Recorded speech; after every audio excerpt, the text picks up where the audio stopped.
You're listening to Ripple Effect, a 5-part audiovisual series brought to you by AF8. Episode 3, What is a lake tsunami and how do we know about them? Last time, we heard from AF8 Science Lead Dr. Caroline Orchiston about some of the significant hazards that the AF8 earthquake scenario has indicated might affect the South Island in the event of a large alpine fault earthquake. In addition to the ground shaking, she talked us through the possibility that a tsunami might be generated. The word tsunami is one that we would more likely associate with huge waves moving towards a coastal area. However, as Dr. Orchiston mentioned, on the South Island of New Zealand it might be more likely that a landslide causes material to fall into a body of water, such as a fjord or lake, displacing the water, causing a wave. She also described the idea of the lake bed itself moving and causing the water to slosh around as a result, an effect called seiching. As someone living in the Mackenzie district, I'm keen to find out more about how we can study our local lakes and gain a better idea on their potential response to a large earthquake. Landslides occurring around lakes can either start above or below the water. Material can be shaken loose from slopes surrounding a lake and slide down into the water, or the lake bed itself might be disturbed. River delta collapse is also a possible concern. As rivers flow into a lake, the river loses energy and deposits layers of material forming a delta. This can become unstable in an earthquake and slide into the lake, producing a wave. To learn more about how we can assess the potential instabilities surrounding and within our local lakes, I spoke to Helen Jack. Helen is a geological hazard analyst with Environment Canterbury, and she was involved in a project to examine the possible landslide hazards around the Mackenzie Lakes. Environment Canterbury really started having a look at the potential for lake tsunamis and seiches in about 2015. And that was in response to the then Emergency Management Officer at Mackenzie District Council, a man called Ray. And he asked me, they were looking at doing their Tekapo response plan. And he said, what about lake tsunamis? And I said, we don't actually know a lot about those. Let's have a proper look at all the lakes in Mackenzie Basin and have a look at what all the possible scenarios could be, because we didn't want to focus on one particular sort of tsunami in one particular lake without actually knowing, is that the worst thing that could happen, or should we be looking at something else? So we engaged GNS Science to have a look at all the possible mechanisms for creating tsunamis and seiches in all the Mackenzie Basin lakes, or the biggest ones anyway. And that was really interesting because, as it turns out, the lakes, there's the potential for lake tsunamis on all of those lakes, Tekapo, Pukaki, Oho, and we also looked at Ruataniwha and Alexandrina as well. But they've all got slightly different mechanisms that you could get a tsunami from. So some of the lakes have very steep sides, like Lake Oho and Tekapo in places, and so you could get landslides into the lakes from those sources.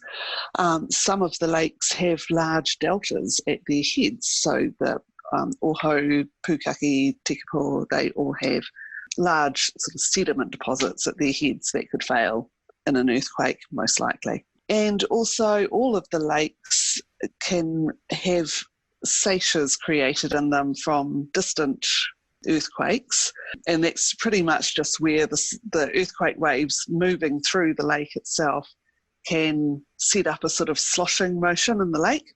And we haven't seen a lot of that historically from historic known earthquakes, but it's not really known the effect that the alpine fault could have on creating those sort of back and forward sloshy motions in the lakes. So we are actually hoping that GNS Science will get some funding to do some more work on that. So that was a really interesting scoping study to look at what the main threats were for all the Mackenzie Basin lakes. So when they're assessing the landscape surrounding a lake, what exactly do they look for to indicate that there is a possibility it will become unstable during an earthquake?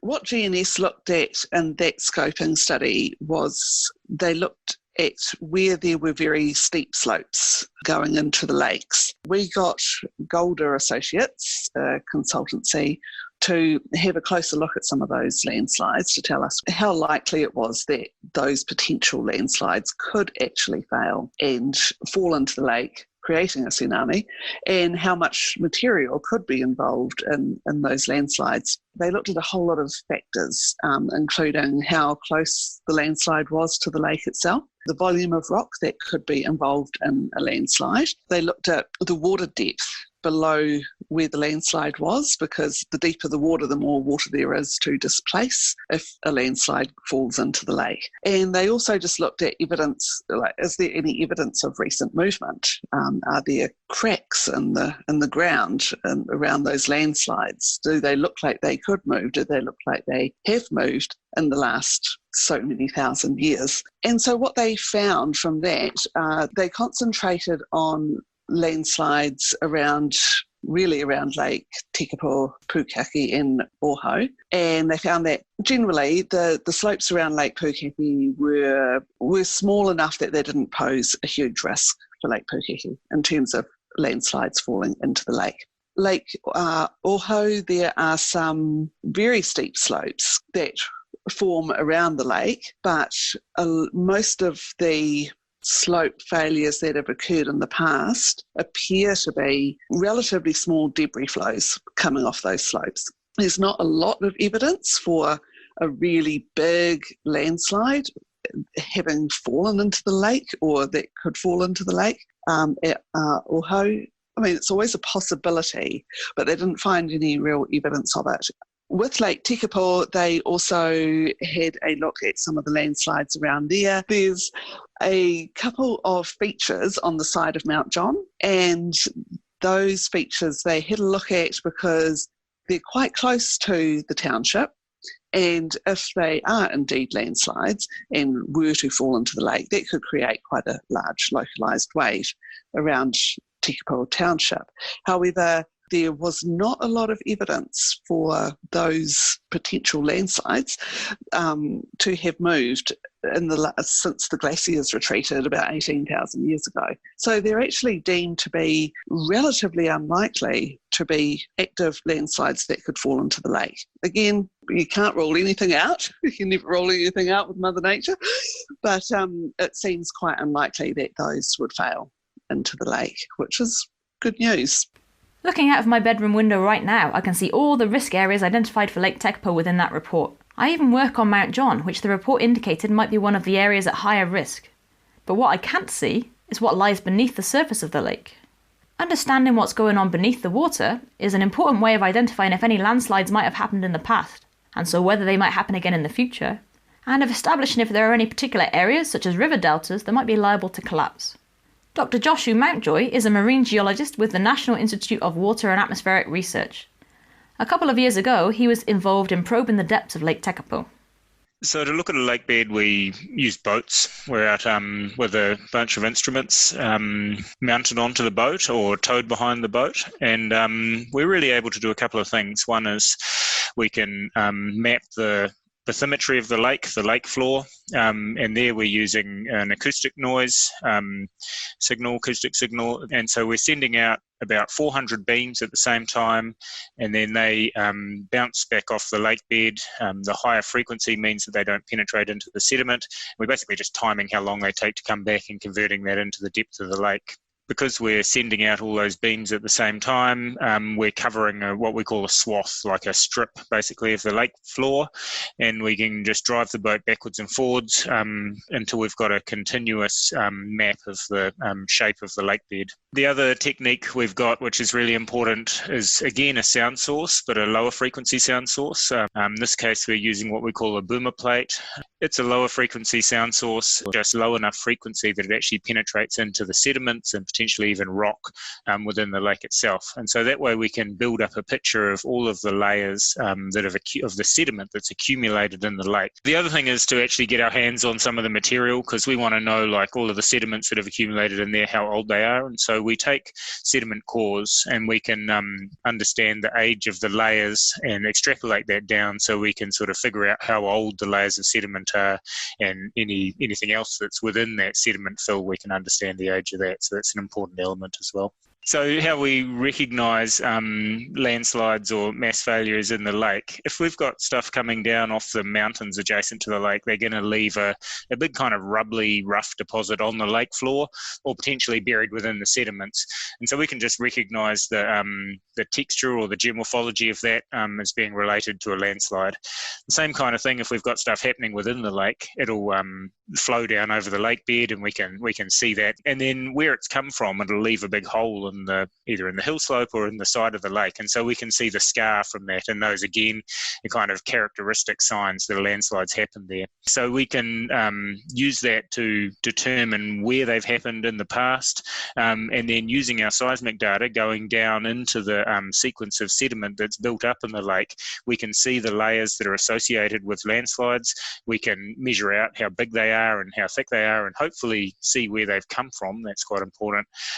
But also using the timing, the aging from the sediment cores, we can figure out how long ago the last one happened or how frequently they're happening. So are there any plans to expand the investigations more broadly? What if you don't live by a lake that has been so extensively investigated as Lake Tekapo, for example?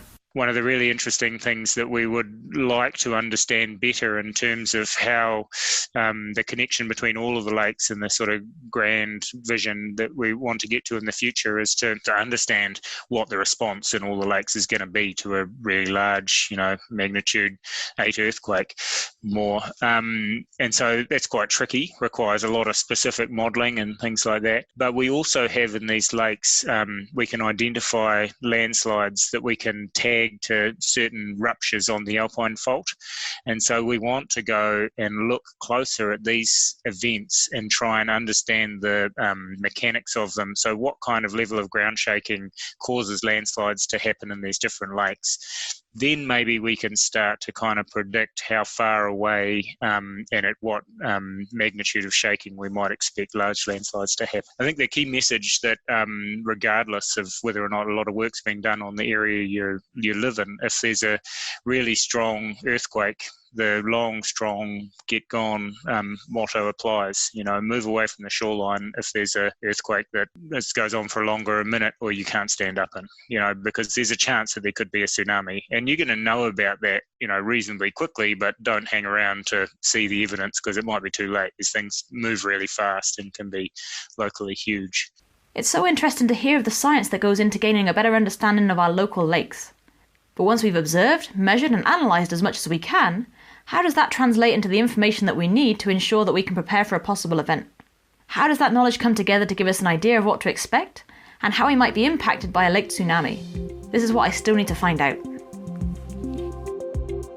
Ripple Effect was brought to you by AF8. Creative direction, design and editing by Alice Lake Hammond. Writing and narration by Sam Lord. Illustration by Beck McMaster. With many thanks to our contributors, Associate Professor Caroline Orchiston, Dr. Kaylee Crawford-Flett, Helen Jack, Dr. Joshua Mountjoy and Phil McKay. And thank you for listening. You'll find all 5 episodes along with more information about the Alpine Fault and its potential ripple effects on our website www.af8.org.nz.